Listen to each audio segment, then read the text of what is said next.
सच्ची बातें सिखाते हैं, सीधी राह चलाते हैं। इन्ना आतैना कल कौसर, इन्ना आतैना कल कौसर, इन्ना आतैना कल कौसर। सारी कसरत पाते ये हैं, सारी कसरत पाते ये हैं। ठंडा ठंडा मीठा मीठा, ठंडा ठंडा मीठा मीठा, ठंडा ठंडा मीठा मीठा। पीते हम हैं, पिलाते ये हैं, पीते हम हैं, पिलाते ये हैं। सच्ची बात सिखाते ये हैं। अल्हम्दुलिल्लाह अल्हम्दुलिल्लाहिल हन्नानिल मन्नान अल्लज़ी खलक़ल इंसान व अल्लमहुल बयान, वस्सलातु वस्सलामु अला रसूलिही सय्यिदिल इंसी वल जान व अला आलिही व अस्हाबिही ज़विल खैरि वल इहसान, अम्मा बअद। फ़अऊज़ु बिल्लाहि मिनश शैतानिर रजीम, बिस्मिल्लाहिर रहमानिर रहीम। या अय्युहन्नासु क़द जाअकुम बुरहानुम मिर रब्बिकुम व अंज़लना इलैकुम नूरम मुबीना। सदक़ल्लाहु मौलानल अज़ीम व बल्लगना रसूलुहुन नबियुल अमीनुल मतीनुल मुख्तारुल करीम व नहनु अला ज़ालिका लमिनश शाहिदीन व शाकिरीन वल्हम्दुलिल्लाहि रब्बिल आलमीन। बारगाह रिसालत मुआब सल्लल्लाहु तआला अलैहि वसल्लम में दुरूद पाक का हदिया पेश करें। अल्लाहुम्मा सल्लि अला सय्यिदिना व मौलाना मुहम्मदिन मअदनिल जूदि वल करम व आलिहि व अस्हाबिहिल किराम व इब्निहिल करीम व बारिक व सल्लिम सलातन दाइमतन सरमदन अबदा। कुरान अज़ीम में अल्लाह रब्बुल इज़्ज़त यूँ इरशाद फरमाता है, ऐ इंसानों, बेशक तुम्हारे पास एक वाज़ेह दलील आई और एक चमकता हुआ खुला हुआ नूर तुम्हारे पास आया। ये वाज़ेह दलील क्या है और ये रोशन नूर क्या है? मुफस्सिरीन फरमाते हैं दलील से मुराद भी ज़ाते मुस्तफ़ा है और चमकते हुए नूर से मुराद भी ज़ाते मुस्तफ़ा है सल्लल्लाहु तआला अलैहि वसल्लम। दलील कहते हैं किसी के जहन में मौजूद शक व शुबह को दूर करने वाली चीज़। अब वो जब नबियों के साथ आती है तो उसी को मौजज़ा कहते हैं। और आज की इस गुफ्तगू में हमने मौज़ूए सुखन बनाया है मौजज़ात मुस्तफ़ा सल्लल्लाहु तआला अलैहि वसल्लम। अल्लाह के नबी सल्लल्लाहु तआला अलैहि वसल्लम के मौजज़ात, ये अरबिक वर्ड है मौजिज़, जिसका मतलब होता है आजिज़ करने वाली चीज़, सामने वाले को ढेर कर देना। उसको अरबी में कहते मौजिज़ कर दिया। ये नबियों के साथ अल्लाह तबारक व तआला ने एक कुव्वत ऐसी भेजी कि वो अपनी हक्कानियत के लिए दलील के तौर पर कोई ऐसी चीज़ जाहिर फरमाते हैं जो आम इंसानों के समझ में ना आ सके, उसी को मौजज़ा कहते हैं। मौजज़े की चंद शर्तें हैं, ये याद रखें। नबी से सादिर होगी तो मौजज़ा है। कोई झूठा आदमी ऐसा करतब करके दिखाए तो उसे जादू कहा जा सकता है, शौबदाबाजी कहा जा सकता है। अल्लाह का नबी अपनी हक्कानियत के लिए, अपने रसूल होने के लिए, अपने नबी होने के लिए जो दलील पेश करता है वही मौजज़ा है। तकरीबन सारे नबियों को अल्लाह ताला ने इस शान से दुनिया में मबूस फरमाया, किसी न किसी मौजज़े के साथ ही उन्हें भेजा। सारे नबियों के मौजज़ात इस मुख्तसर सी मजलिस में गिनाए नहीं जा सकते, लेकिन नबी जो मौजज़ा लेकर के आता है वो अपनी कौम के दरमियान जिस चीज़ की ज़रूरत होती है, जिस चीज़ का माहौल होता है, वही लेकर के आता है। अब मिसाल के तौर पर मूसा अलैहिस्सलातु तस्लीम का ज़माना जादूगरी का ज़माना था। बड़े बड़े जादूगर अपने अपने करतब दिखाते थे, जिसको नज़रबंदी कह सकते हैं आप, या उसको आप मैजिक समझ लें। आज भी मैजिशियन है, वो सिर्फ नज़रों का धोखा होता है। मैजिशियन को खुद मालूम होता है कि मैं कोई चीज़ बदल नहीं सकता। कुछ लोग तो नज़र चुरा करके इतनी तेज़ काम करने के माहिर होते हैं कि वो चीज़ को बदलते भी नहीं। आस्तीनों में कबूतर रख करके खींच करके दिखा देना, या फिर पानी के गिलास में से फूल फेंक देना, ये नज़रों का धोखा है, जिसको शौबदाबाजी कहते हैं। बाज़ाब्ता उसकी आज क्लासें भी चलती हैं, लोग सीखते भी हैं। ज़माने मूसा अलैहिस्सलातु तस्लीम में जो करतब दिखाए जा रहे थे वो तो जादू का कमाल था। ये वो ज़माना था जब लोग जादू करते थे और बहुत सारी चीज़ों को बदल करके दिखा देते थे। इसीलिए फिरौन ने मूसा अलैहिस्सलाम के मुकाबले के लिए जादूगरों को ही बुलाया था, इसका मुकाबला करो। और जादूगरों ने मूसा अलैहिस्सलाम के सामने जो चीज़ पेश की वो छोटी छोटी रस्सियों को ज़मीन पर फेंक कर सांप बना करके दिखाया। सब सांप बन करके ज़मीनों पर दौड़ रहे थे। अल्लाह ताला ने मूसा अलैहिस्सलाम को उस ज़माने का जो मौजज़ा अता किया था वो आपका असा है। जब वो ज़मीन पर डालते तो अज़दहा सांप बन जाता था, फिर अगर उसे पकड़ लेते तो फिर लकड़ी हो जाता। मूसा अलैहिस्सलातु तस्लीम ने जादूगरों के मुकाबिल में अपने आसा को ज़मीन पर फेंका। वो बड़ा सांप और अज़दहा बन करके सारे जादूगरों के सांपों को एक ही सांस में निगल गया। अब उस सांप की हैबत ऐसी थी कि वहाँ जो मौजूद थे जादूगर, उन्होंने कहा आमन्ना बिरब्बी मूसा व हारून, हम सब मूसा और हारून के रब पर ईमान ले आए।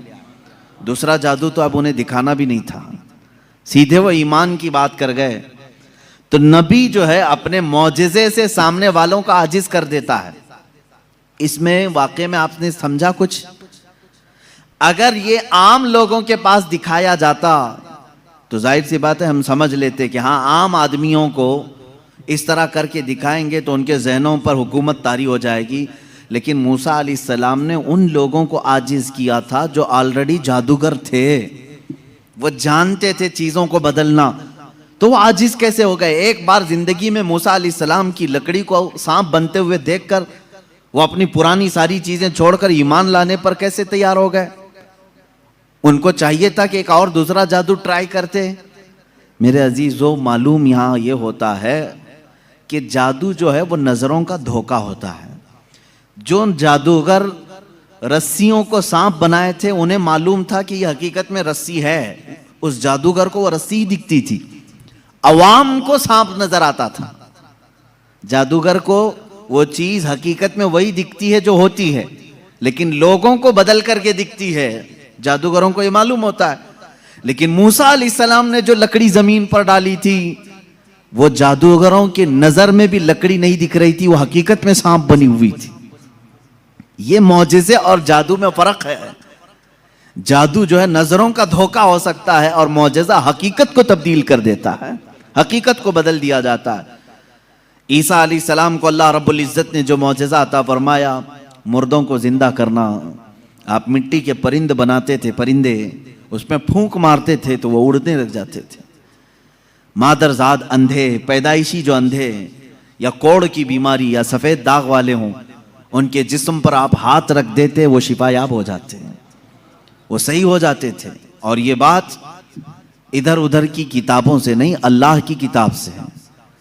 अल्लाह रब्बुल इज़्ज़त ने कुरान पाक में खुद इरशाद फरमाया, ईसा अलैहिस्सलाम का कौल है, व उबरिउल अकमह वल अबरस व उहयिल मौता बिइज़्निल्लाह, मैं अंधों को सही कर देता हूँ, कोढ़ियों को सही कर देता हूँ और मुर्दों को जिंदा कर देता हूँ अल्लाह के हुक्म से।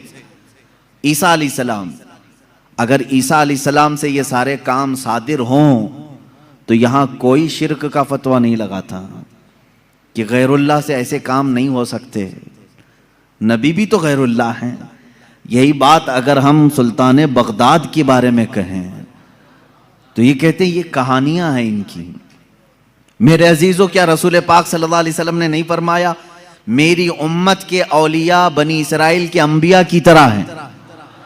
बनी इसराइल के अंबिया जिस तरह से मौजज़ात दिखाते थे, उम्मत मुस्तफ़ा के औलिया अपनी करामात दिखाते हैं। करामत हक है। ईसा अलैहिस्सलातु तस्लीम का ये मौजज़ा था। दीगर अंबिया इकराम अलैहिमुस्सलाम को बहुत सारे मौजज़े दिए, जैसे हज़रत दाऊद अलैहिस्सलाम, उनके हाथ में लोहा आता तो नरम हो जाता था। वो लोहे को अपने हाथ से जैसी शक्ल चाहते थे बना देते थे। लोहे का लिबास बनाते, लोहे की टोपियां बनाते, लोहे की चीज़ें बनाते, लेकिन लोहे को उन्हें आग में तपाने की ज़रूरत नहीं पेश आती। वो अपने हाथ में जैसे हम आटे को बना सकते हैं, इस तरह से वो लोहे को बना सकते थे। ये अल्लाह के नबी दाऊद अलैहिस्सलाम का मौजज़ा था।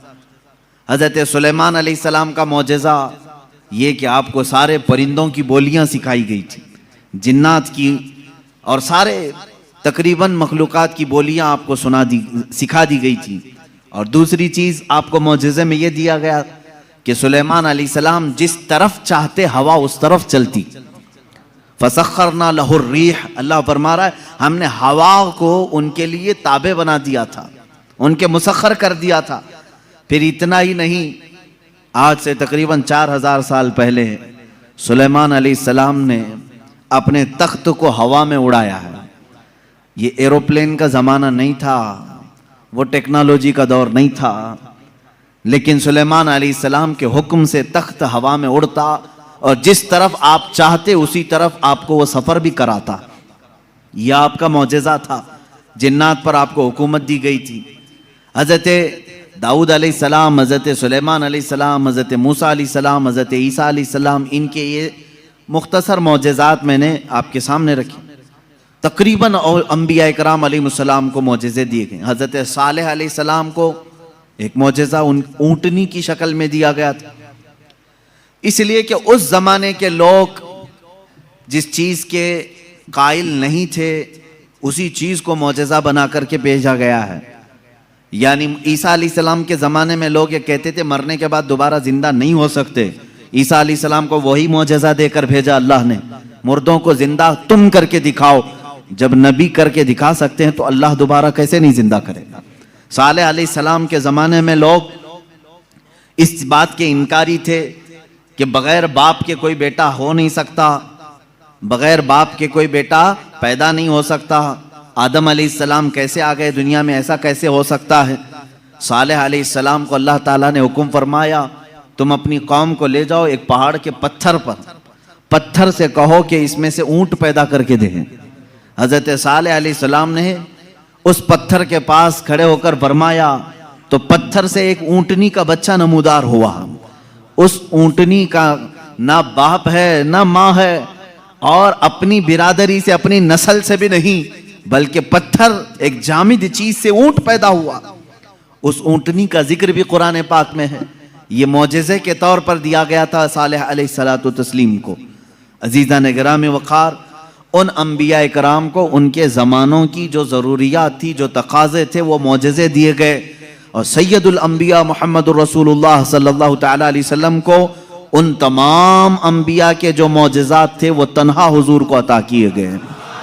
हुस्न यूसुफ दमे ईसा यदे बैज़ादारी, आँचे खूबा हमा दारंद तू तन्हा दारी। ए रसूल पाक, यूसुफ का हुस्न भी आपके पास है, ईसा का दम भी आपके पास है और मूसा का यदे बैज़ा भी आपके पास है। वो तमाम खूबियाँ जो रखते थे अंबिया, या रसूल अल्लाह, तन्हा आपकी ज़ात में अल्लाह ने वो जमा किया। इमाम इश्क़ व मोहब्बत ने फरमाया ज़ात हुई इंतखाब वस्फ हुए लाजवाब, ज़ात हुई इंतखाब वस्फ हुए लाजवाब, नाम हुआ मुस्तफ़ा तुम पे करोड़ों दुरूद।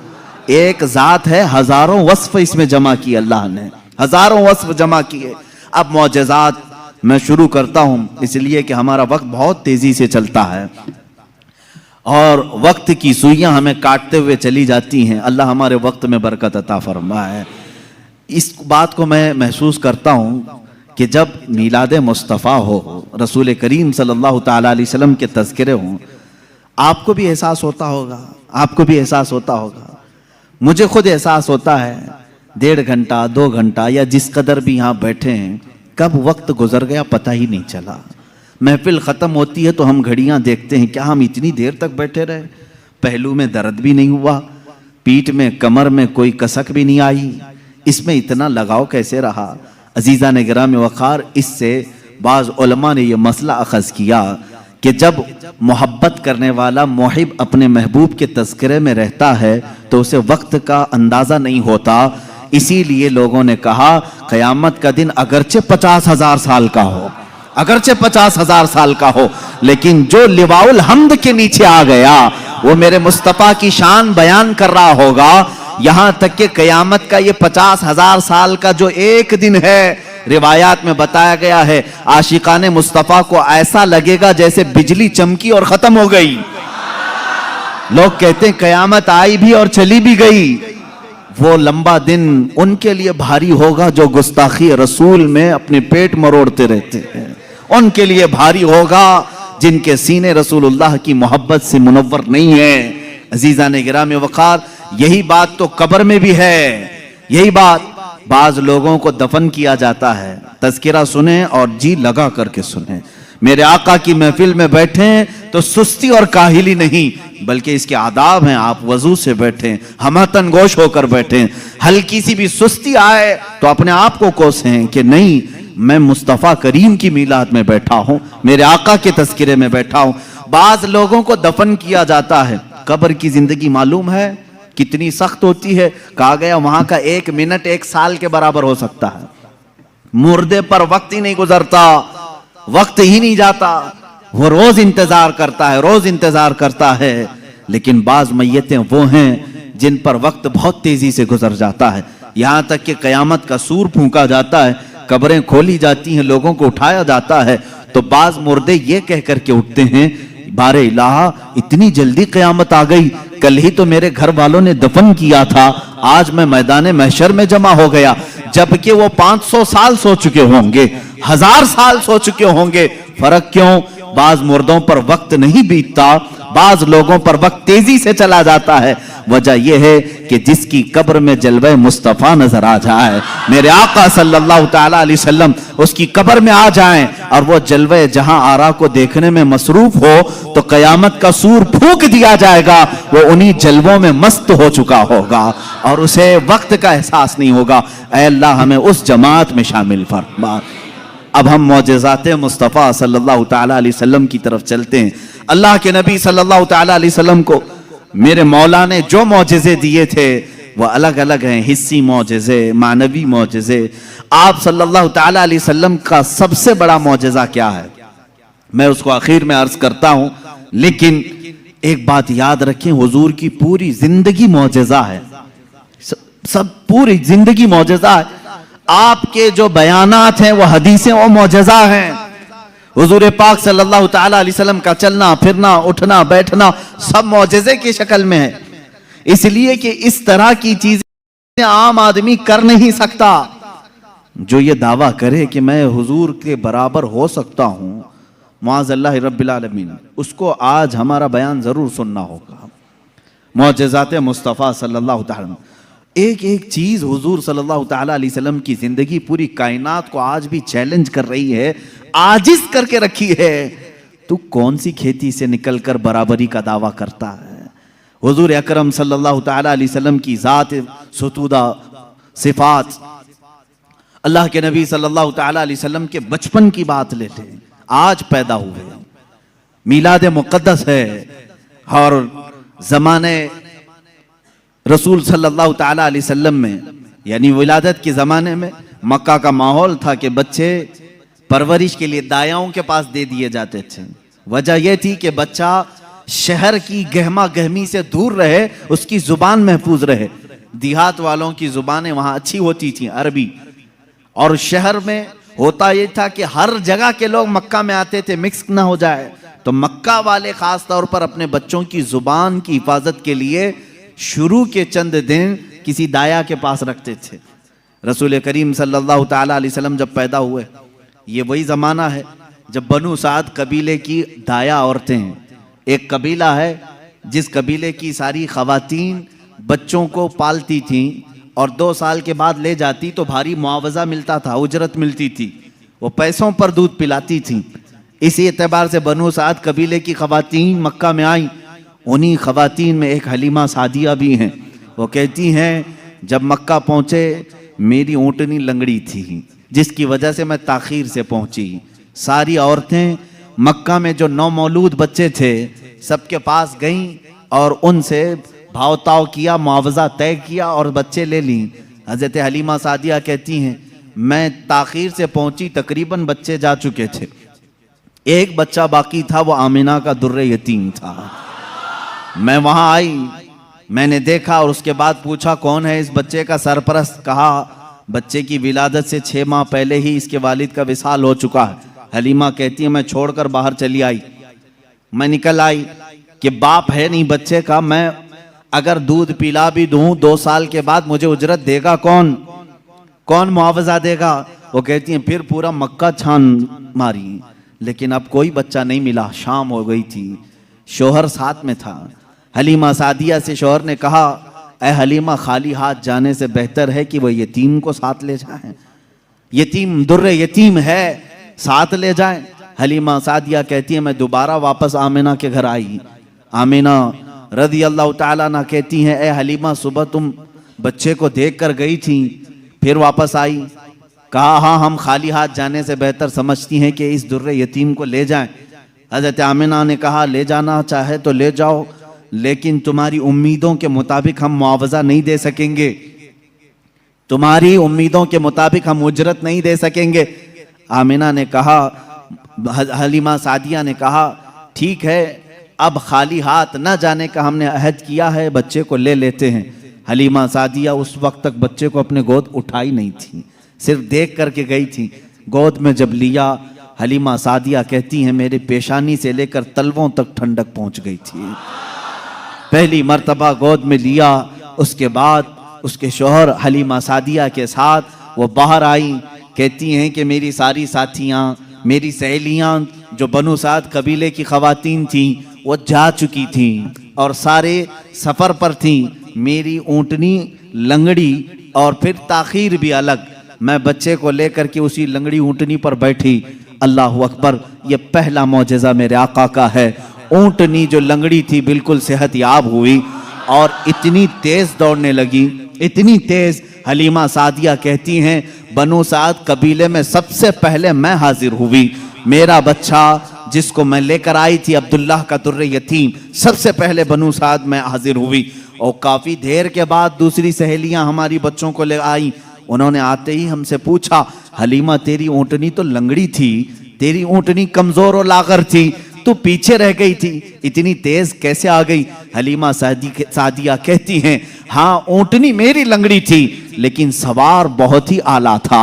जैसे ही ये बच्चा इस ऊँटनी पर सवार हुआ, न जाने इसमें ताकत कहाँ से आई, सबसे पहले मैं हाजिर हुई। सारी औरतों ने महसूस किया ये एक मौजज़ा नहीं। बनु साद जो कबीला है वो आज भी है ताइफ के करीब, आज भी वो कबीला है हलीमा सादिया का कबीला जिसको बनु साद कहते हैं। उस कबीले वालों का बयान है कि ये रात ऐसी थी पूरे बनु साद कबीले की बकरियों के दूध से थन भर चुके थे। सारे कबीले वालों की बकरियों के थन दूध से भर चुके थे। हलीमा सादिया कहती हैं जब मैं बच्चे को घर में ले आई तो अजीब सी राहतें और बरकतें और हवाएं चलने लगी। लोगों ने महसूस किया आज तक बनु साद कबीले में ऐसी खुशगवार हवाएं आई नहीं थी, लेकिन लोगों ने बाद में ये महसूस किया ये हलीमा सादिया के घर जो बच्चा आया है उसी की बरकतें हैं। ये के बाद दीगरे लोगों ने मौजज़े देखे भी। हलीमा सादिया की जो बेटी हैं शैमा, जो हुजूर सल्लल्लाहु अलैहि वसल्लम की दूध शरीक बहन है, हुजूर की दूध शरीक बहन है, वो कहती हैं मैं मोहम्मद सल्लल्लाहु ताला अलैहि वसल्लम को गोद में लेकर रात में बैठती थी। 1 साल के नहीं थे, 9 माह के थे जब मैं गोद में लेकर बैठती थी। तारीक रातें हों या उजाली रातें हों, खुले आसमान के नीचे में आकर बैठती। मोहम्मद अरबी सल्लल्लाहु अलैहि वसल्लम की परवरिश में हलीमा का घराना लगा है। कहती हैं हम मालदार नहीं थे, खेल खिलौने वाली चीजें हमारे घर नहीं होती थी, लेकिन शैमा कहती हैं जब मोहम्मद मेरी गोद में होते, रात को 14वीं का चांद चमक रहा होता और मोहम्मद सल्लल्लाहु अलैहि वसल्लम गोद से उंगली को यूं उठाते, चांद इधर चला जाता, कभी चांद इधर जाता, गोद में उंगली जिस तरफ करते वो चांद उधर ही झुक जाता था। आला हजरत इमाम इश्क व मोहब्बत फाजिल बरेलवी रदी अल्लाह ताला अन्हु यूं फरमाते हैं, चांद झुक जाता उधर, उंगली उठाते महद में, क्या ही चलता था इशारों पर खिलौना नूर का, क्या ही चलता था इशारों पर खिलौना नूर का। सुबह तैबा में हुई बटता है बाड़ा नूर का, सदका लेने नूर का आया है तारा नूर का। अजीजा ने गिरामी, खिलौना बना है कौन? जिससे पूरी दुनिया आज तक खेल ना सकी, वो मोहम्मद अरबी सल्लल्लाहु अलैहि वसल्लम का खिलौना बना है। ये मेरे आका सल्लल्लाहु अलैहि वसल्लम के मौजज़ात, गोद के मौजज़ात हैं, गोद के मौजज़ात हैं। अब मैं यहां पर एक बात ये बताना चाहता हूं, उन लोगों के जहन को मैं साफ करना चाहता हूं जो लोग ये कहते हैं हुजूर सल्लल्लाहु ताला अलैहि वसल्लम 40 साल के बाद नबी बनाए गए, 40 साल के बाद नबी बनाए गए। बहुत सारे लोगों ने किताबों में भी लिख दिया। मेरे अजीज, बात को समझा करो, नबी बनाए गए ये जुमला तवज्जो, और हमारा अकीदा ये है 40 साल के बाद हुजूर ने अपने नबी होने का ऐलान फरमाया। नबी बनाए गए अलग चीज है, वो नबी कब बनाए गए थे ये खुद रसूल पाक से पूछो, आप कब नबी बनाए गए थे? इनकी किताबों से न पूछेंगे, हम हुजूर से पूछते हैं। मेरे आका फरमाते हैं, कुन्तु नबिय्यन व आदम बैनल माइ व तीन, मैं तो उस वक्त भी नबी था जब आदम को पानी और मिट्टी में गूंधा जा रहा था। आदम अलैहिस्सलाम के खमीर को गूंधा जा रहा था, उस वक्त भी मैं नबी था। ये अल्लाह के हबीब सल्लल्लाहु अलैहि वसल्लम ने फरमाया। और ये लोग कहते हैं 40 साल के बाद नबी बनाए गए। अच्छा चलो ठीक है, इस हदीस को अगर नहीं मानते, मौजज़ा कब दिया जाता है? मौजज़ा कब दिया जाता है? जब नबी अपनी नबूवत को जाहिर कर दे, उसे लोगों को कायल करना रहता है, ईमान की तरफ बुलाना होता है, अपनी हक्कानियत की दलील पेश करनी होती है, तब नबी मौजज़ा दिखाएगा। यहां मोहम्मद अरबी सल्लल्लाहु अलैहि वसल्लम गोद में जो मौजज़े दिखा रहे हैं, हलीमा सादिया के घर जो मौजज़े दिखाए जा रहे हैं, तुम्हारे कौल के एतबार से 40 साल के बाद नबी हुए थे ना, तो मौजज़े तो 40 साल बाद दिखना चाहिए। हलीमा सादिया की गोद में जो मौजज़े दिख रहे हैं, इससे पता चलता है वो पैदाइशी नबी थे। ऐलान का हुक्म 40 साल के बाद अल्लाह ने दिया। वो नबी नबूवत लेकर के दुनिया में आए। अजीज़ा ने गिरामी, ये मौजज़ात की इब्तिदा हलीमा सादिया के घर से हुई, और उसके बाद एक दो नहीं कई मौजज़े। हलीमा सादिया रज़ियल्लाहु ताला अन्हा की बेटी शैमा कहती हैं, 2 साल की उम्र से पहले ही हुजूर पाक सल्लल्लाहु ताला अलैहि वसल्लम आम इंसानों की तरह बड़े नहीं हुए हैं।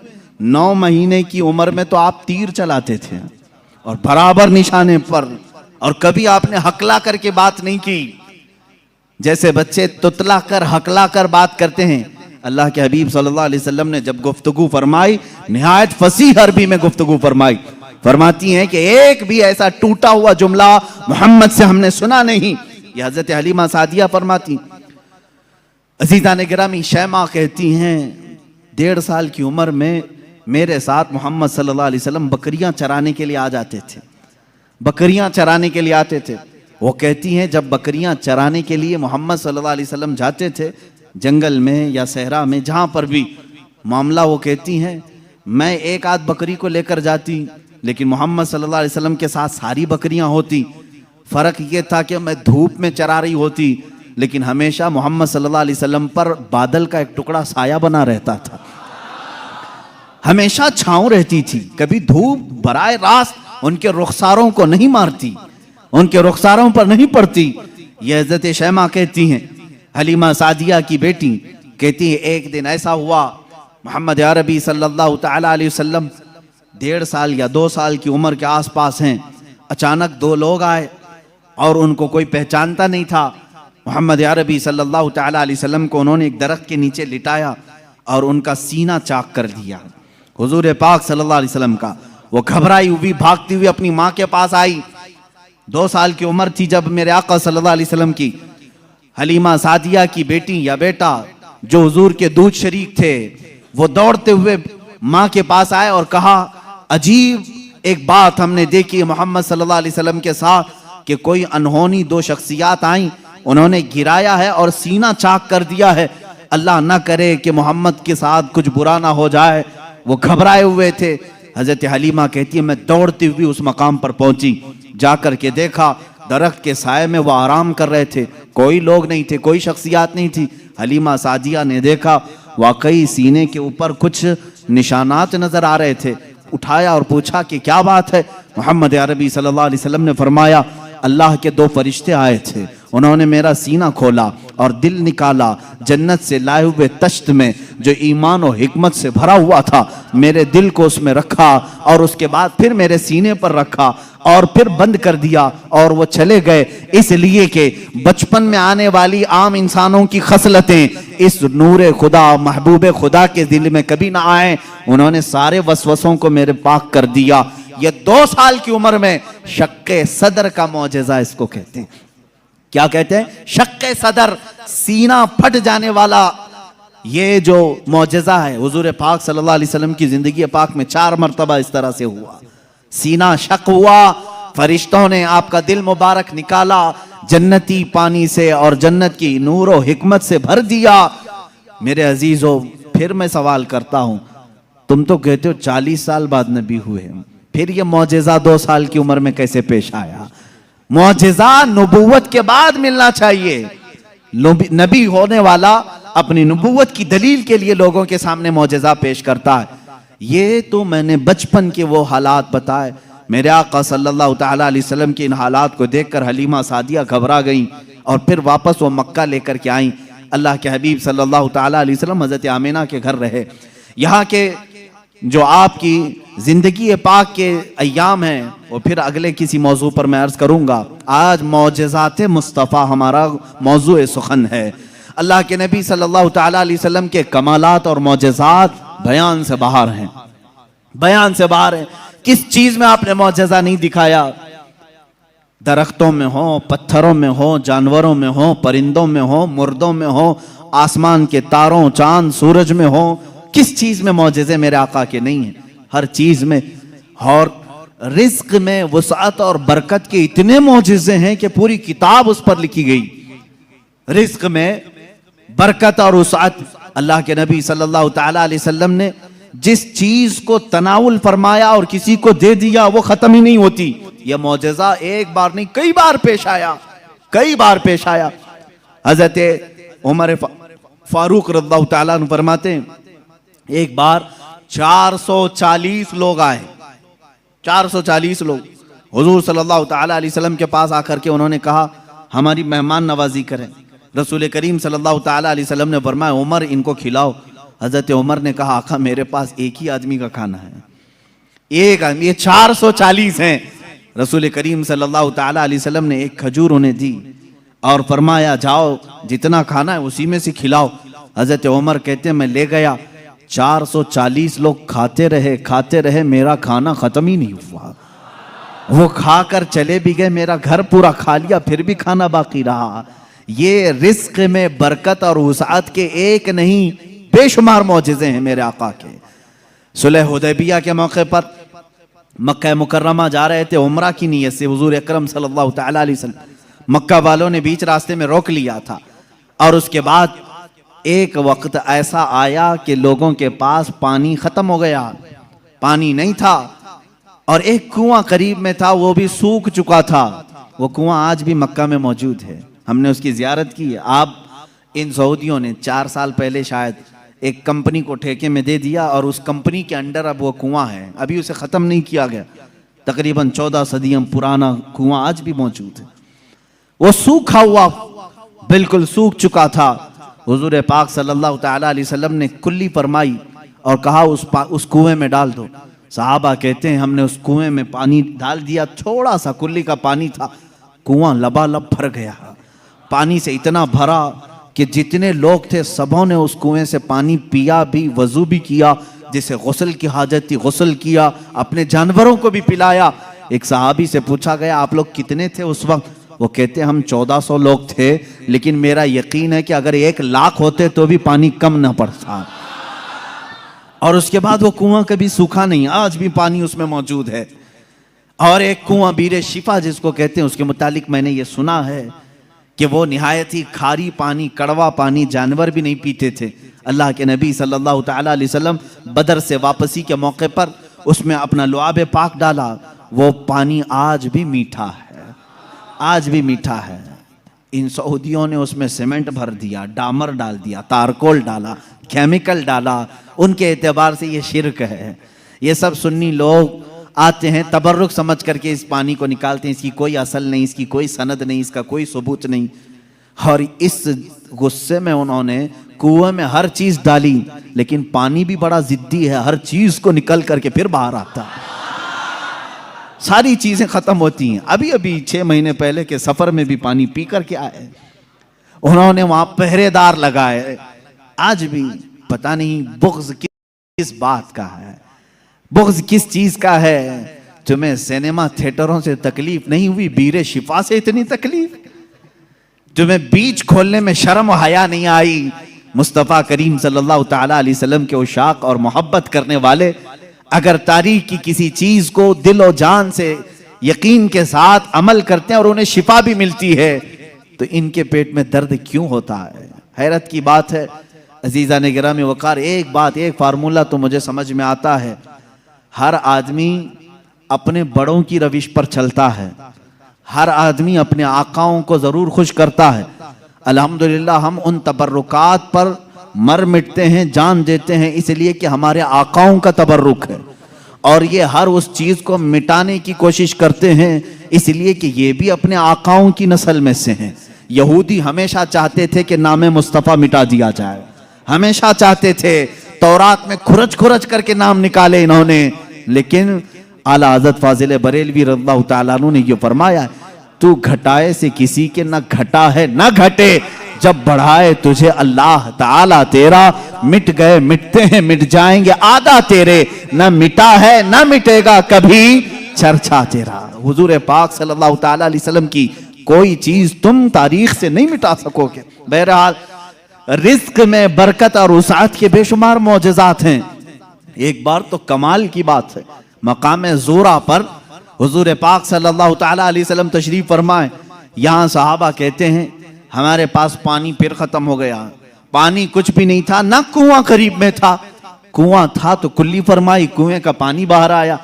हजरत मूसा अलैहिस्सलाम का मौजज़ा याद होगा आपको, आपने लकड़ी से पत्थर पर मारा, एक मर्तबा 12 चश्मे बाहर निकले। कुरान पाक में है, कुरान ने फरमाया फनफजरत मिन हुस्नता अशरत आइना, 12 चश्मे पानी के निकले थे। और इसलिए कि उनकी उम्मत में 12 कबीले थे, 12 कबीलों के लिए 12 चश्मे निकल गए। किस चीज से मूसा अलैहिस्सलाम ने मारा? अपने असा से। किस पे मारा? पत्थर पे। पत्थर से 12 चश्मे निकले। मुस्तफ़ा करीम सल्लल्लाहु ताला अलैहि वसल्लम सफर में, सहाबा तशरीफ लाए, शिकायत की पानी की। अल्लाह अल्लाह, मैं यहाँ पर अकीदे पर कुर्बान जाऊं सहाबा के, उनसे क्यों नहीं कहते पानी बरसाना, पानी देना अल्लाह का काम है। वो सहाबा हुजूर के पास बार बार क्यों आ जाते थे? खाना नहीं है तो हुजूर के पास, पानी नहीं है तो हुजूर के पास, बीमारी है तो हुजूर के पास। इसलिए कि उन्हीं सहाबा का अकीदा बरेली के इमाम ने लिया है, जिनका कहना था शाफियो नाफी हो तुम, वाफियो काफी हो तुम, दर्द को कर दो दवा, तुम पे करोड़ों दुरूद, आंख अता कीजिए उसमें जिया दीजिए, जलवा करीब आ गया तुम पे करोड़ों दुरूद। वो मांगने के लिए आते थे मेरे आका सल्लल्लाहु अलैहि वसल्लम की बारगाह में, और जिन्होंने कहा रसूलुल्लाह से मांगना हराम है, माज़ल्लाह रब्बिल आलमीन, उनको अल्लाह ताला ने ऐसों का मोहताज बनाया, दर दर की ठोकरें खाते हुए आज भी जलील खार है। इसीलिए मेरे इमाम ने कहा है, जो तेरे दर से यार फिरते हैं, दर बदर यूं ही खार फिरते हैं, दर बदर यूं ही खार फिरते हैं। हमें फख्र है इस बात पर, हम मोहताज हैं तो मदीने के ताजदार के रसूल करीम सल्लल्लाहु ताला अलैहि वसल्लम से मांगेंगे। इसलिए मांगते हैं कि रब है मोती ये है कासिम, रिस्क उसका है खिलाते ये हैं, रिस्क उसका है खिलाते ये हैं। हम खालिक समझकर, हम रसूलुल्लाह को राज़िक समझकर नहीं जा रहे हैं, बल्कि वो रज़्ज़ाक़ हकीकी के नायब हैं। इसीलिए आला हज़रत फाजिल बरेलवी ने फरमाया है कि रब है मोती ये है कासिम, रिस्क उसका है खिलाते ये हैं। बखुदा खुदा का यही है दर, नहीं और कोई मफर मखर, जो वहां से हो यहीं आके हो, जो यहां नहीं तो वहां नहीं। यह आला हज़रत ने फरमाया। बहरहाल रसूल करीम सल्लल्लाहु ताला अलैहि वसल्लम के पास अब सहाबा आए पानी की शिकायत लेकर के। पानी यहां पर भी नहीं है। हुजूर पाक सल्लल्लाहु अलैहि वसल्लम ने फरमाया कुआं भी करीब नहीं, तालाब भी करीब नहीं, पत्थर भी करीब नहीं। एक सहाबी से कहा कि बर्तन कुछ है तुम्हारे पास? कहा एक बर्तन में इतना पानी है कि या तो पी सकता हूं या तो वजू कर सकता हूं। हुजूर पाक सल्लल्लाहु अलैहि वसल्लम ने फरमाया वही ले आओ। बर्तन को करीब रखा और अपना दस्ते मुबारक उसमें रखा। सहाबा फरमाते हैं हर उंगली पाक से पानी के चश्मे जारी थे, जैसे फव्वारे निकलते हैं, फाउंटेन जिस तरह होते हैं। हुजूर पाक सल्लल्लाहु ताला अलैहि वसल्लम की उंगलियों से चश्मे निकलने लगे। फिर इमाम अहले सुन्नत फाजिल बरेलवी फरमाते हैं उंगलियां हैं फैज पर, टूटे हैं प्यासे झूम कर। उंगलियां हैं फैज पर, टूटे हैं प्यासे झूम कर। नदियां पंजाब रहमत की हैं जारी। वाह वाह। पंजाब रहमत की। पंजाब रहमत का मतलब पंजाब जो हमारा है इसको इसलिए पंजाब कहते हैं, 5 नदियां हैं वहां पर। मेरे आका सल्लल्लाहु ताला अलैहि वसल्लम के सिर्फ दस्ते मुकद्दसा में रहमत के पंजाब थे। 5 उंगलियों से 5 चश्मे निकले। और उस वक्त सहाबा फरमाते हैं हम तकरीबन 300 लोगों ने उससे वजू भी किया, पानी भी पिया, जानवरों को भी पिलाया। किस पानी से? उंगलियों से निकले हुए पानी। अब मैं पूछता हूं मेरे अजीजों, ये है मौजेजा जिसको खर्क़े आदत कहते हैं, जो अकल में ना आए, अकल में ना आए। हाँ एक बात तो समझ में आती, मूसा अलैहिस्सलाम ने लकड़ी मारी थी पत्थर पर और पत्थर से 12 चश्मे निकले। मौजेजा वो भी था, लेकिन हमने दुनिया में बहुत सारे फाल्स देखे हैं जो पत्थरों से ही निकलते हैं। नहीं देखे आपने? पहाड़ों से पानी का निकलना आम सी बात है, लेकिन नूरे मुस्तफा मोहम्मद अरबी सल्लल्लाहु अलैहि वसल्लम का मौजज़ा तो ये है दुनिया ने आज तक ना सुना होगा ना देखा होगा। पत्थरों से निकलने वाला पानी तो देखा है, उंगलियों से निकलने वाला पानी सिर्फ ताजदार मदीना के यहाँ है। ये मेरे आका सल्लल्लाहु अलैहि वसल्लम का मौजज़ा, कमाल का मौजज़ा था। ये खाने पीने के मामलात में 1-2 नहीं, बहुत से मौजज़ात हैं। फिर आगे बढ़ो। जंगे खंदक के मौके पर खंदक खोदी जा रही थी।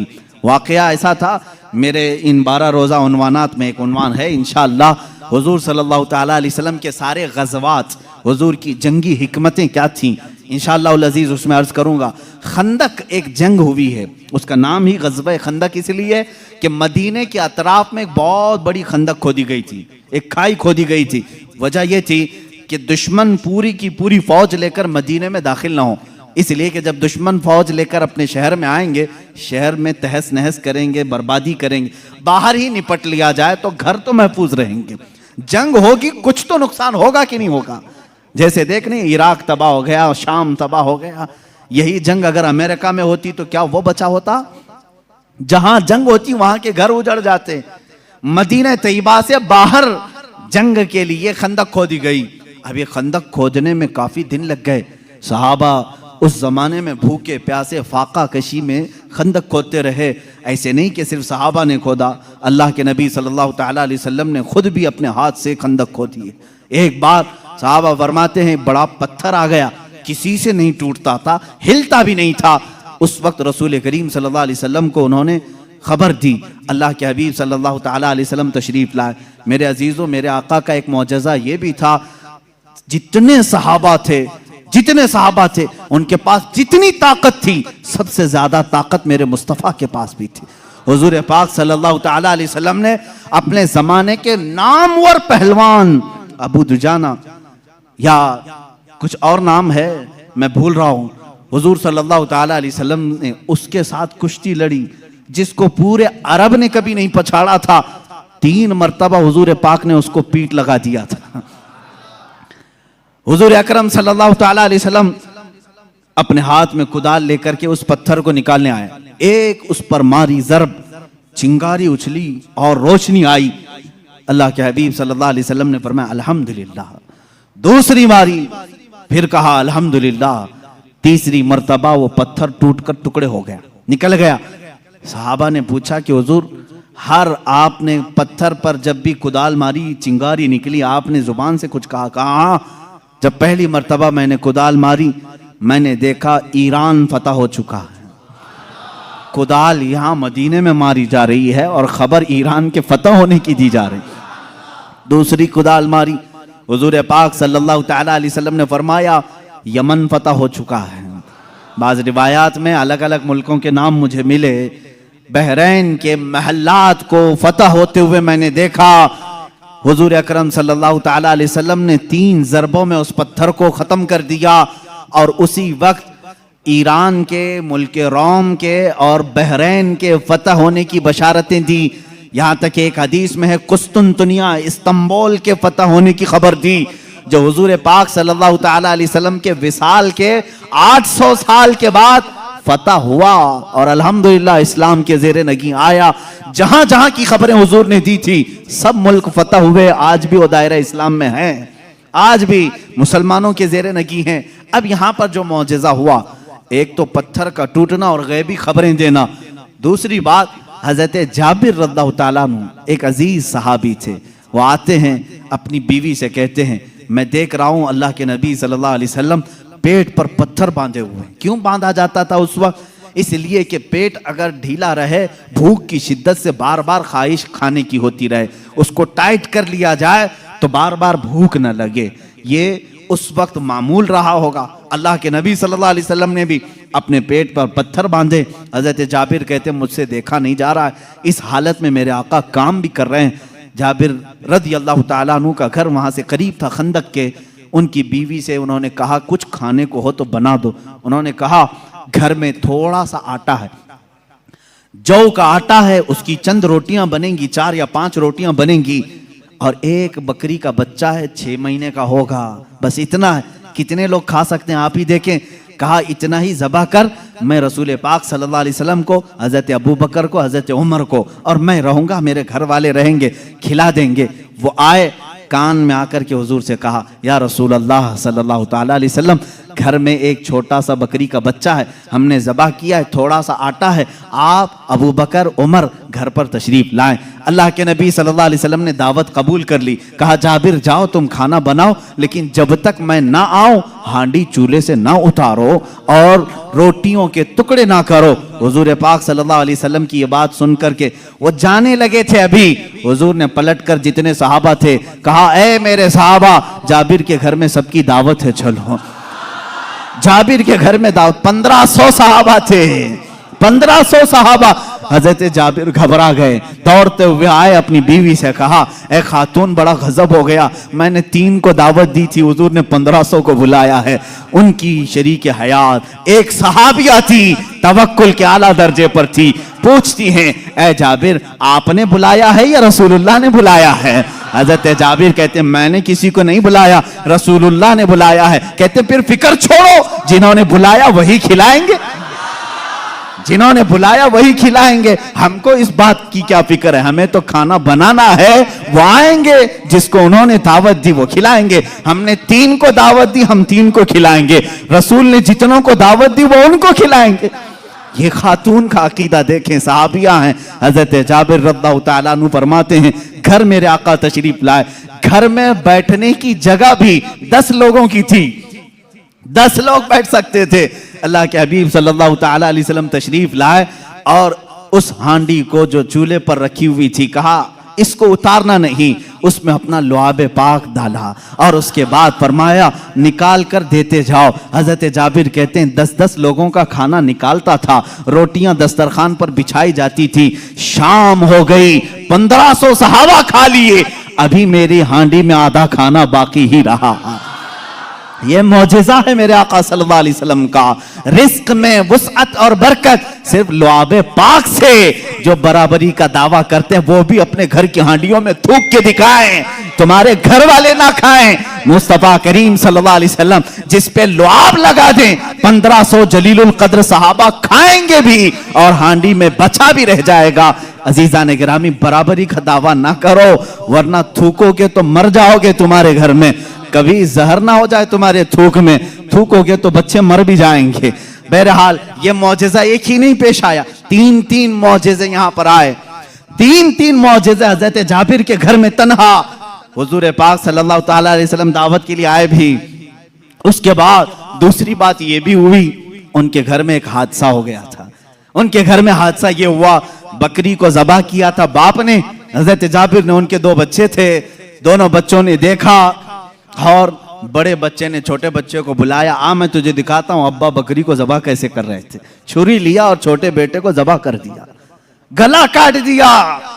और जैसे ही खून निकलने लगा, मां ने देखा, घबराई, बच्चे को पकड़ने के लिए कि चाकू उसके हाथ में थी, वो दौड़ता हुआ छत पर चढ़ा और पांव फिसला, छत से गिरा, नीचे गिरते ही सर पर चोट आई, वहीं फौत हो गए।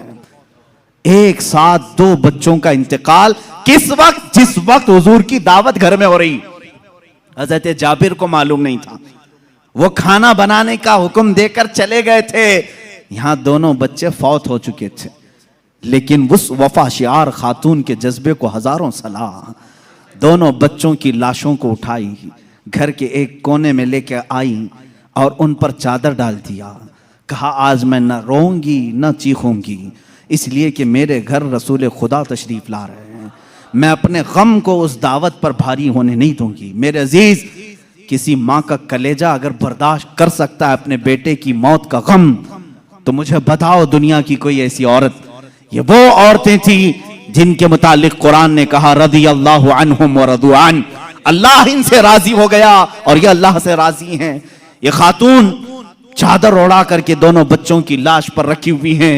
मेरे आका सल्लल्लाहु अलैहि वसल्लम जिस वक्त घर में आए, खाने के लिए दस्तरखान पर जब बैठे, आपने लुक़मे उठाए, उसके बाद हजरत जाबिर से कहा, जाबिर तुम्हारे बच्चे नहीं दिखते, कहाँ हैं? वो बीमार थे। बीवी से आकर के कहा, खातून कहाँ हैं बच्चे? खातून ने कहा वो सो रहे हैं, वो सो रहे हैं, आप जाएं। हुजूर पाक सल्लल्लाहु अलैहि वसल्लम के साथ बैठे हैं, वो आए, कहा हुजूर वो आराम कर रहे हैं, सो रहे हैं। हुजूर पाक सल्लल्लाहु अलैहि वसल्लम ने फरमाया जाओ उनको ढूंढ लाओ। दोबारा आए, खातून से कहा कि बच्चे कहाँ हैं? कहा आपको मालूम था वो बीमार थे। कहाँ वो बीमार थे? कहा वो बहुत अच्छी नींद में सोए हुए हैं, नहीं उठेंगे। खातून ये कह रही हैं, अपने शोहर को तक जाहिर नहीं किया। हजरत जाबिर दोबारा, तीसरी बार मेरे आका सल्लल्लाहु अलैहि वसल्लम ने फरमाया, जाबिर मुझे अल्लाह का हुक्म है कि मैं तेरे बेटों के साथ खाऊं। हुजूर पाक सल्लल्लाहु अलैहि वसल्लम दस्तरखान से उठ गए, खाना रखा हुआ था, अंदर खुद चल करके आए, खुद पूछा कि कहाँ सो रहे हैं, मुझे भी दिखा दो। हजरत जाबिर की खातून जो थी, बीवी थी, वो उस कमरे में ले गई, लाशों पर से चादर उठाया। हजरत जाबिर कहते हैं मैं देख करके दहल गया, बच्चों की लाशें हैं। अल्लाह के नबी सल्लल्लाहु ताला अलैहि वसल्लम करीब गए, दोनों बच्चों के हाथों को पकड़ा और कहा बहुत देर से हम तुम्हारे इंतजार में, उठो दस्तरखान बिछा है। दोनों बच्चे अपने कपड़े झाड़ते हुए खड़े हो गए। मूसा ईसा अलैहिस्सलाम के मुर्दों को जिंदा करने का मौजज़ा तुमने सुना होगा। नबी रहमत सल्लल्लाहु ताला अलैहि वसल्लम अपने गुलामों के घर में जो फौत शुदा शहजादे थे उन्हें जिंदा भी किया और अपने दस्तरखान पर बिठाया भी। और ये बच्चे सिर्फ थोड़ी देर के लिए जिंदा नहीं हुए थे, फिर एक लंबी जिंदगी इन्होंने गुजारी मेरे आका की सोहबत में, और हदीसें भी रिवायत की। ये हुजूर अकरम सल्लल्लाहु अलैहि वसल्लम का मौजज़ा। दो मौजज़े एक ही घर में। तीसरा मौजज़ा ये है, ये रहमत आलम सल्लल्लाहु ताला अलैहि वसल्लम जिस घर पर जाएं उस घर के रहमो करम की बातें ना पूछो, वहां बरकत ही बरकत है। पूरा खाना खाकर जब सहाबा चले जा रहे थे, सारी हड्डियों को जमा किया। मेरे आका सल्लल्लाहु अलैहि वसल्लम ने फरमाया वही बकरी का 6 माह का बच्चा था। अल्लाह के नबी सल्लल्लाहु अलैहि वसल्लम ने कहा ए बकरी खड़ी हो जा। बकरी अपना कान झाड़ते हुए खड़ी हो गई। हजरत जाबिर को उनकी बकरी वापस दी गई। अजीजा ने गिरामी, ये मुस्तफ़ा करीम सल्लल्लाहु ताला अलैहि वसल्लम के नाज हैं और उनके अंदाज हैं। जिस घर में गए सारों को खिलाया भी और खिलाने वाले के बच्चों को भी जिंदा किया, बकरी को भी जिंदा किया। तुम्हारा माल तुम्हें दे दिया गया और सबको खिला भी दिया गया।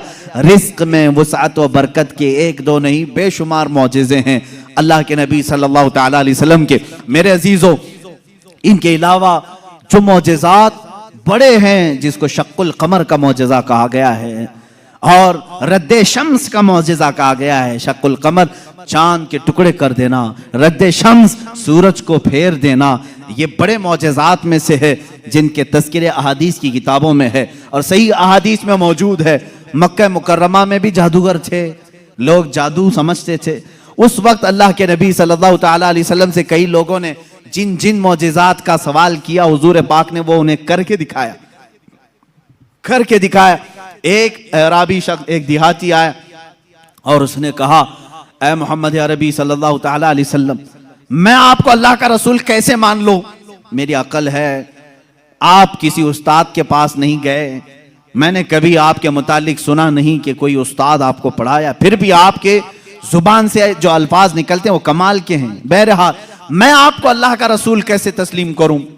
हुजूर पाक सल्लल्लाहु ताला अलैहि वसल्लम ने उससे पूछा कि क्या मैं तुझे ये सामने वाले दरख्त से कहलवा दूं कि मैं अल्लाह का रसूल हूं, तू मान लेगा? उसने कहा हाँ मान लूंगा, दरख्त भला बात भी कर सकता है। हुजूर पाक सल्लल्लाहु अलैहि वसल्लम ने फरमाया, जा उस दरख्त से कह दे अल्लाह के रसूल बुला रहे हैं। हुजूर ने नहीं बुलाया, उस देहाती से कहा, ये बात तवज्जो चाहता हूं, इस नुक्ते को समझो। हुजूर हुक्म दे दरख्त आ जाना चाहिए ना। हुजूर ने फरमाया उस देहाती से जो देखने आया था, जा तू खुद बोल कि अल्लाह के रसूल बुला रहे हैं।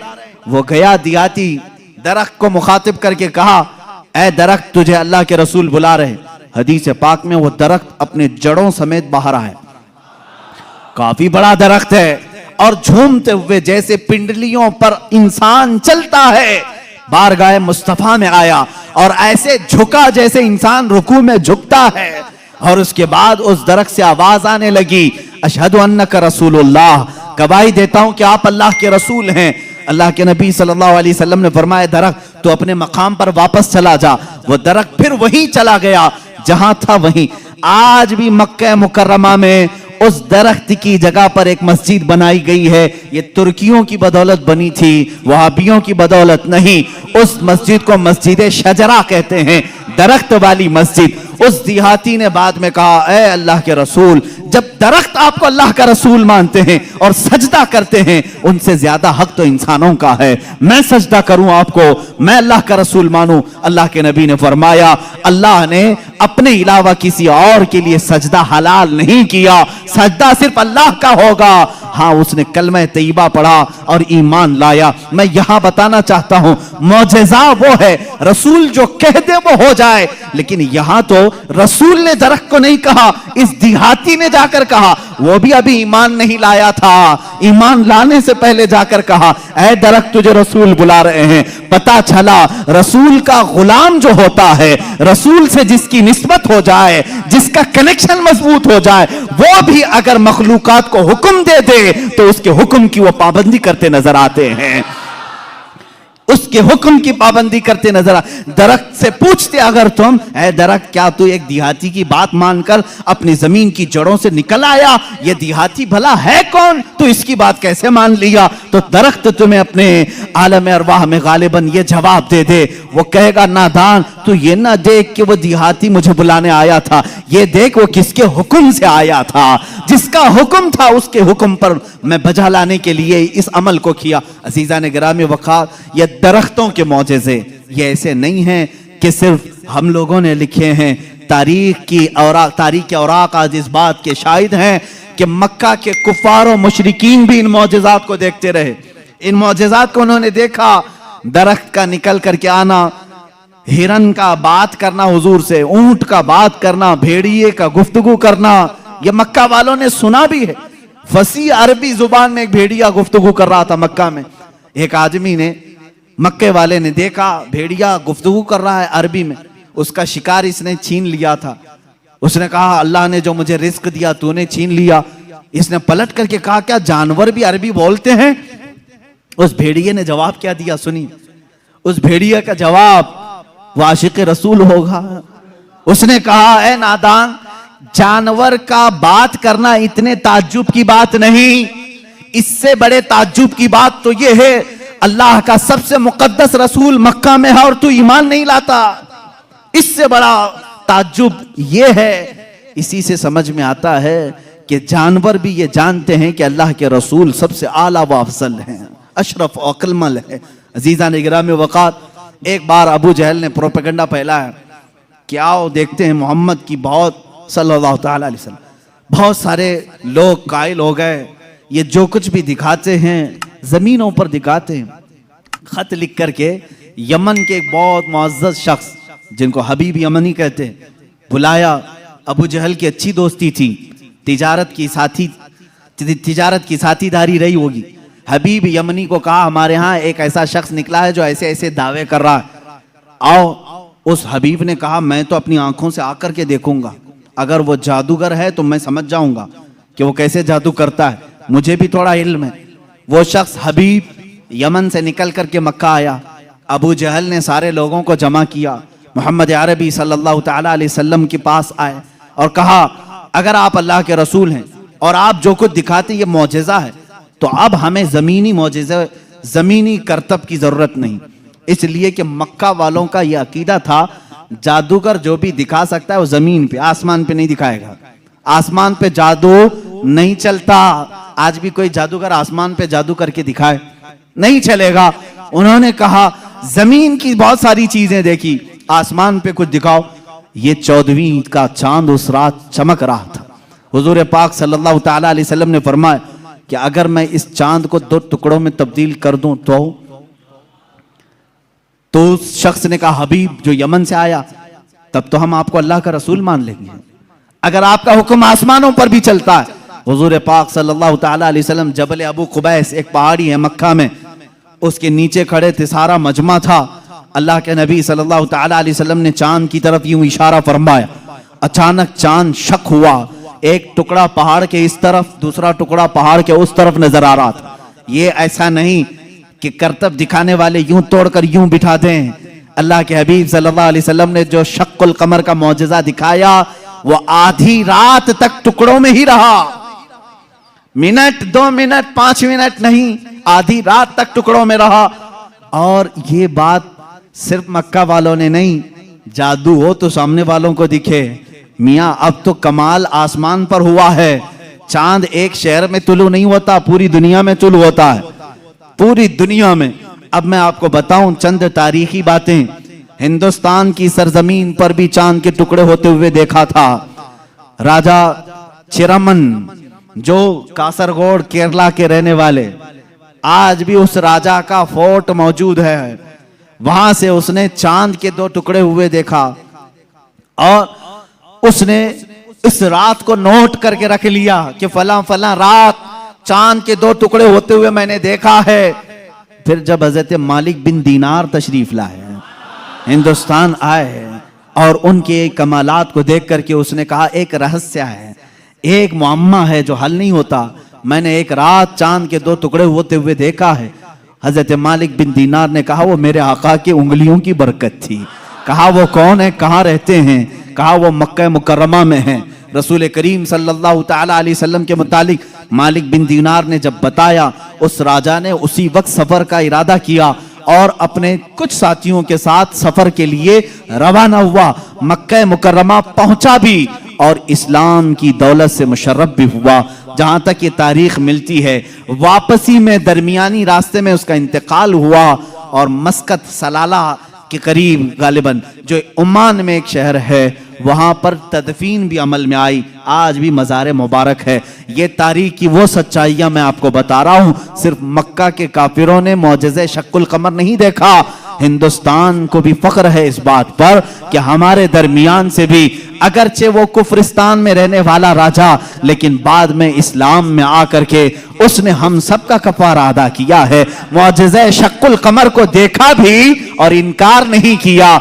इससे ये मालूम होना चाहिए हिंदुस्तानी वो हो जो मेरे आका के मौजज़ों को देखे तो इनकार ना करे, बल्कि ईमान लेकर के आए और सहाबा के नक्शे कदम पर चले। यह हकीकी हिंदी होने की दलील भी है। जो हिंदुस्तानी मुसलमान है वो हुजूर के इल्म गैब का इनकार ना करे। सहाबा ने इनकार नहीं किया था। सहाबा ने नहीं कहा था पीठ पीछे की खबर नहीं है। अगर तुम हिंदुस्तान में रह करके इस तरह की बातें करते हो तो मैं कहता हूं देशद्रोही तो असल यही है।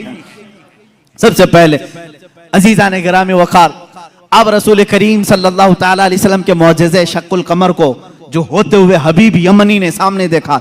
अच्छा, और एक दूसरी तारीख, चीन में, चाइना में आज भी एक जगह है, एक मस्जिद है जहां पर इबारत तहरीर लिखी हुई है। हमारे पास उसकी एक तस्वीर लाई थी और जिन लोगों ने वहां विजिट किया है उन्होंने भी बताया कि वहां पर तारीख लिखी हुई है चाइना में कि आज की वो रात है कि यहाँ के इलाके वालों ने आसमान पर चांद के 2 टुकड़े होते हुए देखा है, जबकि चाइना में इस्लाम कहाँ आया था? उस वक्त कोई इस्लाम और ईमान वाला नहीं था। उसके बावजूद लोगों ने जो देखा वो दीवार पर लिखा हुआ है। ये तारीख की सच्चाइयां हैं और इसका इनकार कुफ्र है, इसलिए कि शक्कुल कमर का मौजज़ा खुद कुरान बयान कर रहा है। इक्तरबती साअतु वंशक्कल कमर, कयामत करीब आ जाएगी तो चांद फट जाएगा। इसकी तफसीर में फरमाया चांद खुद से नहीं, हुजूर पाक की उंगलियों के इशारे से फटा है। ये मौजज़ा। और उसके बाद हुजूर पाक सल्लल्लाहु तआला अलैहि वसल्लम के इस मौजज़े को देख करके हबीब यमनी ने कहा, अच्छा ये तो हमने देख लिया, लेकिन अल्लाह का रसूल वो है। देखें अब यह अकीदा है, असल अकीदा। काफिर भी अकीदा ये रखते थे रसूल वो होता है जो गैब की खबरें देता है, गैब की खबरें देता। उसने ये अपनी शिकायत नहीं की, कहा मेरे दिल में एक बात है जो चुभ रही है, क्या आप बता सकते हैं? कौन कहा? हबीब यमनी ने। हुजूर पाक सल्लल्लाहु अलैहि वसल्लम ने फरमाया, हाँ तेरे दिल में ये बात है कि तेरी एक बेटी अपाहिज है, लंगड़ी है और कमजोर है और उसके जिस्म में कमजोरियां हैं पैदाइशी तौर पर, तुझे हमेशा उसका दुख सताता है, काश वो बच्ची सही हो जाए। हबीब यमनी ने कहा, बिल्कुल मेरे दिल की बात आपने बताई, और कलमा तैयबा पढ़ा। कलमा तैयबा नहीं पढ़ा, कहा कि मैं आपको फिर से मुलाकात करता हूं, फिर से मुलाकात करता हूं। अबू जहल बहुत बहकाने की कोशिश करता रहा। हबीब जो है यमन के सफर पर चला गया, वापस गया, इसी शशोपंज में था कि आखिर कोई शख्स मेरे घर की बात कैसे बता सकता है? मोहम्मद सल्लल्लाहु तआला अलैहि वसल्लम यमन कभी इधर आए नहीं, मेरे घर में माजूर लड़की उन्हें कैसे पता? वो यमन इसी शशोपंज में घर आया, दरवाजा खोला तो देखा उसकी बेटी भली चंगी चलती हुई आ रही और क्या कह रही है, ला इलाहा इल्लल्लाह मुहम्मदुर रसूलुल्लाह।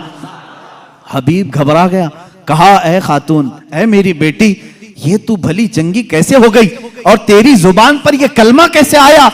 वो कहती है, आज से चंद रोज कबल मैं रात के वक्त आराम कर रही थी बिस्तर पर, दर्द शिद्दत का था, इसी असना में मैंने घर के दीवार पर, घर के दरवाजे से एक नूरानी शक्ल के बुजुर्ग को आते हुए देखा। कहा वो कैसे थे? कहा उनकी आंखें ऐसी थी गुलाबी रंगत वाले चेहरे के, जिनकी भवें मिली हुई थी, जुल्फें कंधों तक लटक रही थी, अमामे का शिमला इस तरह था, पूरा हुलिया मेरे आका का वो बताने लगी। कहा उन्होंने आकर के मुझ पर दम किया और मेरा जिस्म सही सलामत हो गया, और उन्होंने कहा ए बच्ची तू ये कलमा क्यों नहीं पढ़ती, अनकरीब तेरा बाप भी पढ़ेगा। मैंने कलमा पढ़ लिया। वो कहता है हबीब यमनी, ए खातून तू मुझसे पहले पहुंच गई, अब मैं घर में नहीं वापस मक्का जाता हूँ। वापस आया और दारे इस्लाम में दाखिल हुआ। अबू जहल को कोसने लगा और कहा ए जालिम, तूने जादूगर कह करके बुलाया था, मोहम्मद के मुतालिक क्या क्या प्रोपेगेंडा फैलाया था। और अबू जहल से कहा बात तो अच्छी ही है तेरी, तूने जादू दिखाने के लिए बुलाया था, लेकिन मैं तो ईमान का सरिश्तेदार हो गया, मैं ईमान के पैखर में ढल गया। अल्लाह का एहसान है मेरे अजीजों, ये मेरे आका सल्लल्लाहु तआला अलैहि वसल्लम का एक मौजिज़ा दिखाने के लिए लोगों ने कहा 3-3 मौजिज़े उस वक्त दिखाए, चांद के टुकड़े भी किए, उसकी बेटी के घर में उसको सेहत भी दिया और फिर उसको ईमान की दौलत से भी नवाजा। अजीज़ान गिरामी, हुजूर अकरम सल्लल्लाहु तआला अलैहि वसल्लम के जो कमालात और मौजिज़ात इल्मे गैब से मुताल्लिक हैं, वो तो एक अलग टॉपिक है। मेरे आका क्या क्या जानते थे, क्या क्या नहीं जानते थे, ये हम सबको कहना ही नहीं चाहिए। पहली बात, तुम होते कौन हो हुजूर का इल्म नापने वाले? तुम ये कहोगे हुजूर को ये नहीं मालूम था, ये नहीं मालूम था, ये नहीं मालूम था, तुझे क्या क्या मालूम है? अल्लाह के हबीब सल्लल्लाहु तआला अलैहि वसल्लम के मुतालिक बाज लोग कहते हैं हुजूर ये नहीं जानते थे, हुजूर ये नहीं जानते थे। जालिमों, जरा अपने इल्म की खैर मनाओ, अपने ईमान की खैर मनाओ कि अल्लाह के नबी सल्लल्लाहु अलैहि वसल्लम को कुरान कह रहा है वअल्लमका मा लम तकुन तअलम, ऐ रसूल हमने आपको वो सब सिखा दिया जो आप नहीं जानते थे। अब अल्लाह ने क्या क्या सिखाया, पहले अल्लाह से पूछ के आओ, ऐ रब तो अपने नबी को क्या क्या सिखाया है? अल्लाह रब्बुल इज्जत जाने और उसका रसूल जाने कि वो क्या सिखाया और इन्होंने क्या सीखा है। बहरहाल हुजूर अकरम सल्लल्लाहु तआला अलैहि वसल्लम का एक और मौजज़ा मैं अर्ज करूं, उसके बाद मैं अपनी गुफ्तगू को समेटता हूं। चांद का शक का होने का मौजज़ा, दुनिया में दो बड़ी चीजें हैं जो ताकतवर, एक चांद और एक सूरज। चांद तक पहुंचने के दावे तो किए नासा वालों ने, और सूरज पर पहुंचने की कोशिश कर रहे हैं, लेकिन जल रहे हैं, परेशान हो रहे हैं। लेकिन जाहिर सी बात है, उसका जो वॉल्ट है वो तो तुम जला देगा। अभी पहुंचे नहीं है। चांद में पहुंचे थे या फिर फिल्म यहीं से बनाए थे, इस पर भी बहुत सारे डिबेट चल रहे हैं। बहुत सारे लोग, इन्हीं के लोग मानते भी नहीं, चांद पर तुम गए नहीं थे, फलां स्टूडियो में खड़े होकर के सब फोटो बना करके लाए हो। आज मेरी गुफ्तगू का यह हासिल नहीं है, आज मेरा वो टॉपिक नहीं है। वो पहुंचे थे कि नहीं पहुंचे थे, उससे मेरे ईमान का ताल्लुक भी नहीं।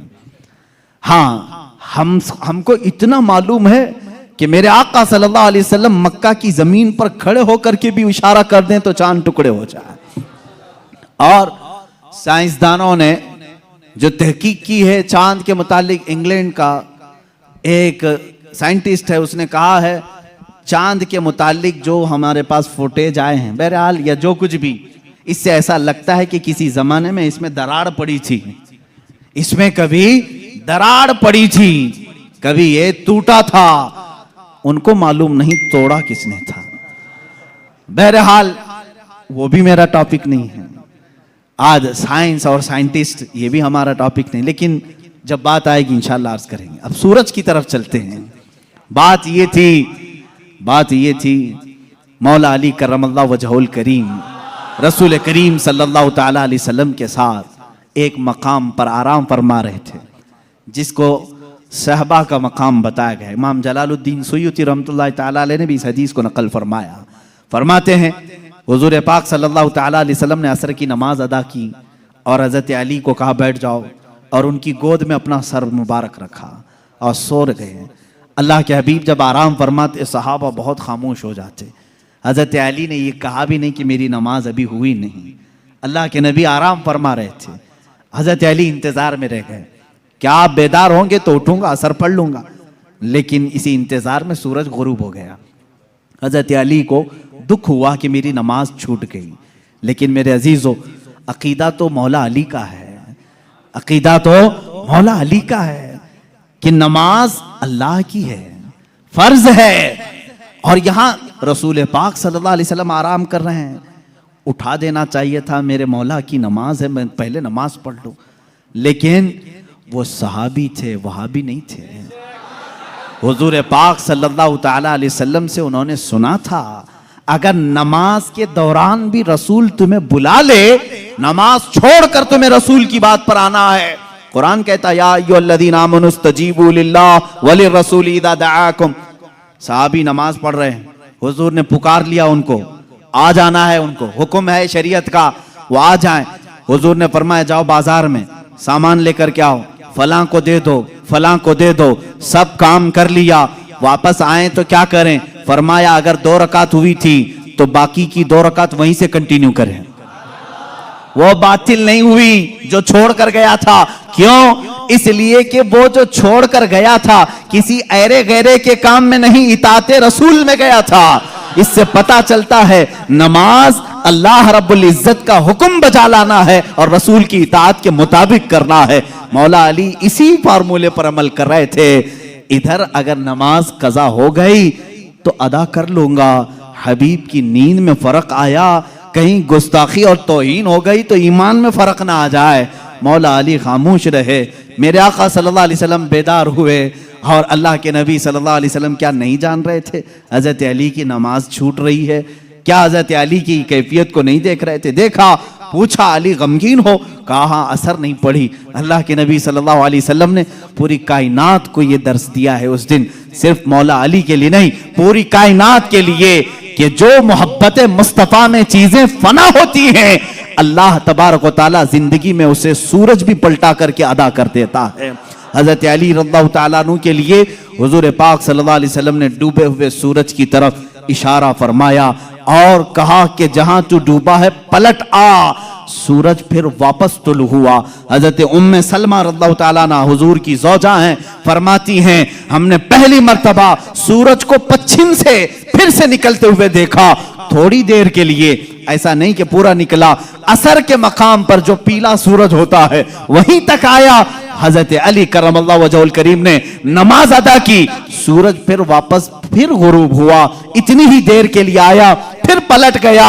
इसीलिए इमाम अहले सुन्नत फाजिल बरेलवी रदी अल्लाह ताला अन्हु फरमाते हैं सूरज उल्टे पांव पलटे चांद इशारे से हो चाक, सूरज उल्टे पांव पलटे चांद इशारे से हो चाक, अंधे नजदी देख ले कुदरत रसूलुल्लाह की, अंधे नजदी देख ले कुदरत रसूलुल्लाह की, इशारे से चांद चीर दिया, छुपे हुए खूर को फेर दिया, गए हुए दिन को असर किया, ये ताबो तवा तुम्हारे लिए, जमीनो जमा तुम्हारे लिए, मकीनो मका तुम्हारे। रसूल करीम सल्लल्लाहु ताला अलैहि वसल्लम के मौजज़ात, सूरज का पलटाना ये मेरे आका के अजीम मौजज़ात में से है, अजीम मौजज़ात में से। किसके लिए पलटाया गया? मौला अली करमल्लाहु वजहुल करीम के लिए। अजीज़ान गिरामी, तारीख में, अब मौजज़ात की तारीख में बहुत सारी चीज़ें मौजूद हैं, यहाँ तक कि मुर्दों को जिंदा करने वाला जो मौजज़ा है, मैंने वो बच्चों के मुतालिक बताया। दूसरी हदीस है, हुजूर पाक सल्लल्लाहु ताला अलैहि वसल्लम खुद फरमाते हैं मैं हुजून मक्का के करीब जो जन्नतुल माला कब्रस्तान है वहां पर था, मैंने अल्लाह की बारगाह में अर्ज किया कि मौला मेरे माँ बाप किस हालत में है मुझे दिखा। हजरत बीबी आमिना और हजरत अब्दुल्लाह के मुतालिक ये खबीज आज अंगुश्त नुमाई करते हैं, उन्हें काफिर कहते हैं, उन्हें मुशरिक कहते हैं। सुनो हदीस पाक, यह हदीस साबित है। इमाम जलालुद्दीन सुयूती रहमतुल्लाह तआला अलैह ने अपनी किताब में लिखा है अत-ताज़ीम वल मिन्ना फी अन्ना अबवई रसूलिल्लाह सल्लल्लाहु अलैहि वसल्लम फिल जन्नह, किताब है उसमें हदीस भी है। फरमाते मेरे आका सल्लल्लाहु अलैहि वसल्लम मैंने अल्लाह से अर्ज की, अल्लाह ताला ने मेरी माँ आमिना, मेरे बाप अब्दुल्ला दोनों को मेरे सामने हाजिर किया। वो वफात पा चुके, सालों पहले वफात पाए, और उन दोनों को मेरे आका सल्लल्लाहु अलैहि वसल्लम के सामने हाजिर किया गया। हुजूर फरमाते हैं बीबी आमिना ने भी मेरा कलमा पढ़ा, हजरत अब्दुल्ला ने भी मेरा कलमा पढ़ा, और इसीलिए तो हम कहते हैं वो पाक हैं मेरे आका सल्लल्लाहु अलैहि वसल्लम, और पाकों से मुंतकिल होते हुए आए हैं।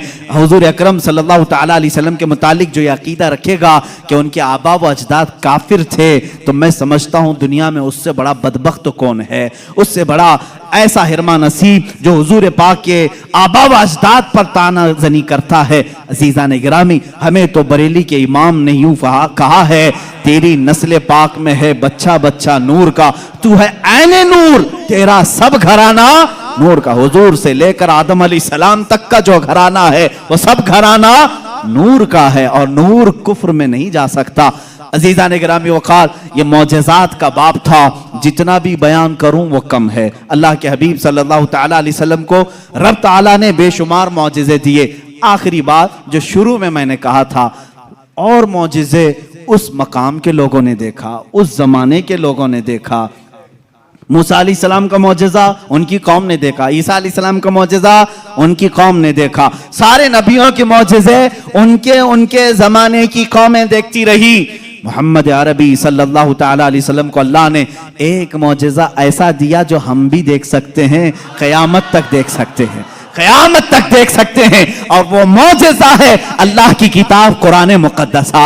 ये रसूल करीम सल्लल्लाहु अलैहि वसल्लम का मौजज़ा है जो काफिरों के सीनों पर आज भी चैलेंज बन करके पुकार रही है। हिम्मत है तो लाओ इस तरह की एक किताब जिसमें अल्लाह रब्बुल इज्जत ने मौजज़ात के कमालात रखे हैं। बल्कि कुरान आज भी चैलेंज कर रहा है, ए अमेरिका, ए रूस के सुपर पावर, ए रशिया वालों, तुमने एटम बम बहुत बना लिए, मिसाइल पेट्रोल बहुत बना दिए, लाओ अल्लाह के कलाम के एक मिसल जिसको कुरान में मोतियों के तारों में जिस तरह बांधा गया है, जिसके इब्तिदा सूरह फातिहा से होती है, जिसकी खत्म नास पर होती है। अल्लाह ने पूरी किताब लाने के लिए तो चैलेंज किया ही था, बाद में कम किया गया और कहा गया पूरी किताब नहीं ला सकते, 10 सूरतें ला करके दिखा दो, 10 सूरतें इस तरह ला कर दिखा दो। 10 सूरे नहीं ला सके, फिर अल्लाह ने फरमाया चलो 10 आयतें ला के दिखा सको। है मेरे अजीजों, फख्र से कहो, ऐ मुसलमानों, आज भी जिंदा जिंदा जावेद मौजज़ा रसूलुल्लाह का हमारे दरमियान मौजूद है, वो अल्लाह की किताब कुरान मुक़द्दसा है।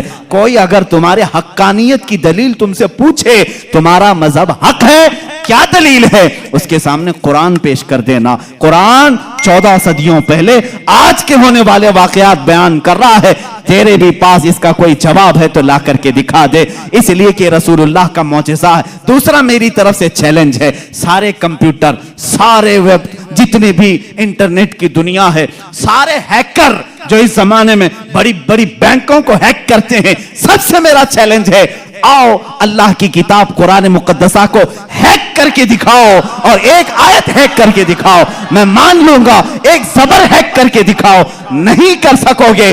तुमने दुनिया के बड़े बड़े पार्लियामेंट का डाटा चुराया होगा, अल्लाह के कलाम का एक ज़बर नहीं चुरा सकते। ये मेरा चैलेंज है, हैकर सब जमा हो जाओ, अल्लाह की किताब को हैक करके दिखाओ। इंशाअल्लाह अज़ीज़ सुबह क़यामत तक नहीं कर सकोगे। मुझ जैसे करोड़ों लोगों को अल्लाह ने पैदा किया, जिनके सीनों में अल्लाह ने ये कुरान महफूज किया है।